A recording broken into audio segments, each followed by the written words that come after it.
Biarpun etnis Tionghoa, tapi tetap kita orang Indonesia.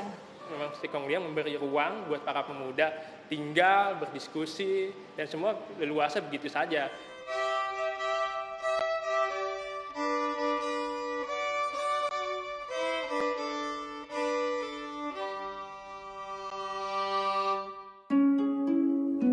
...28 Oktober 1928, lebih dari 700 pemuda berkumpul di rumah ini, di Jalan Keramat Raya nomor 106, Jakarta, untuk menghadiri Kongres Pemuda kedua. Pemilik rumah tersebut adalah seorang warga keturunan Tionghoa bernama Sikong Lian.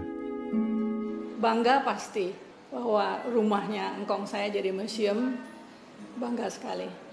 Gedung Keramat 106 itu dibeli oleh kakek saya, dan mula-mula awalnya dipakai buat kos-kosan dari anak-anak Stovia.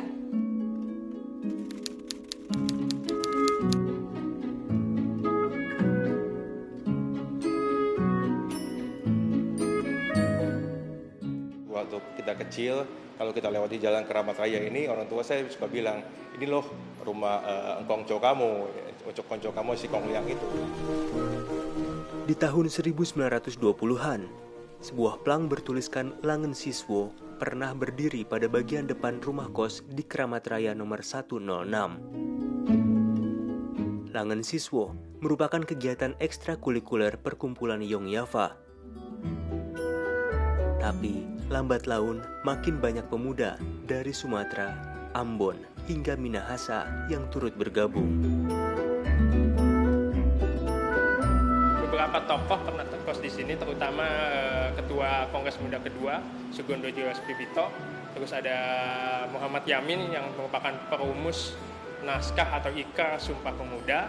Yang berikutnya merupakan salah satu pentolan Partai Komunis Indonesia, Amir Syarifuddin pernah kos di sini, dan sebagian yang merupakan para pelajar dari Jawa, dari Sumatera, dari Minahasa, dari Ambon seperti Johannes Salimena pernah kos di sini. Di museum ini terdapat banyak informasi tentang sejarah Sumpah Pemuda, mulai dari foto, simbol organisasi pemuda, detil lokasi, diorama para tokoh, hingga peninggalan bersejarah lainnya yang menceritakan proses Kongres Pemuda. Namun, tidak banyak jejak yang bisa diceritakan soal Sikong Lian saat Kongres berlangsung. Sikong Liang itu memang sepatutnya hanya menyediakan tempat, menyediakan sarana yang ada buat para pemuda-pemuda. Belum ada gambaran rinci bagaimana apakah Sikong Liang ikut waktu Kongres Pemuda ikut ngeliatin, itu belum ada data-datanya. Bukan hanya pihak museum, keluarga pun tidak mempunyai informasi soal jejak Sikong Lian saat Kongres berlangsung. Nggak pernah dengar si engkongnya itu ada di mana gitu. Nggak pernah. Sikong Lian sendiri sehari-harinya tidak tinggal di rumah yang kini jadi museum tersebut. Pria yang berprofesi sebagai pedagang kasur itu tinggal di rumah lainnya di Jalan Senen Raya, tak jauh dari rumah Keramat Raya 106. Kini rumah tersebut dijadikan tempat praktek generasi keturunannya yang berprofesi sebagai dokter. Ini adalah kamar Sikong Lian. Hidup dan meninggalnya di kamar ini.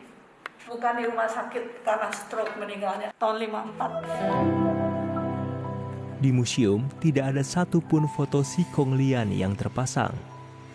Pihak museum berdalih selama ini tidak mendapat banyak informasi terkait Sikong Lian. Beberapa informasi dan foto-foto yang selama ini beredar di internet pun tidak akurat. Apalagi generasi keturunan Sikong Lian baru mendatangi dan memberitahu pihak museum pada tahun 2018 lalu bahwa mereka adalah keturunan langsung dari Sikong Lian. Beberapa foto yang memang pada saat itu banyak beredar di internet, itu informasi cukup menyesatkan. Karena apa? Karena memang yang mereka publikasikan itu bukan Sikong Liang.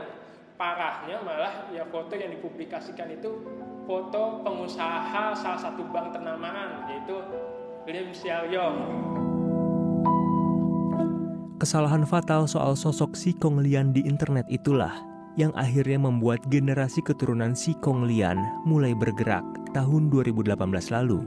Terus saya juga searching di Google, masukkan kata Si Kong Lian, foto yang keluar tuh sama sekali bukan foto Si Kong Lian yang benar. Kalau kita baca-baca di media online, nama Si Kong Lian itu disebut, tapi tidak banyak yang mengetahui siapa itu Si Kong Lian. Ya. Dan berawal dari situlah saya tergelitik untuk membenarkan sejarah. Keluarga mulai mengumpulkan bukti dan akhirnya menemukan berkas asli untuk ditunjukkan kepada pihak museum bahwa benar mereka adalah cucu dan cicit dari Si Kong Lian. Jadi kita coba bongkar itu kebetulan di Senen Raya 40, rumah Si Kong Lian dulu, ada satu foto penyimpanan.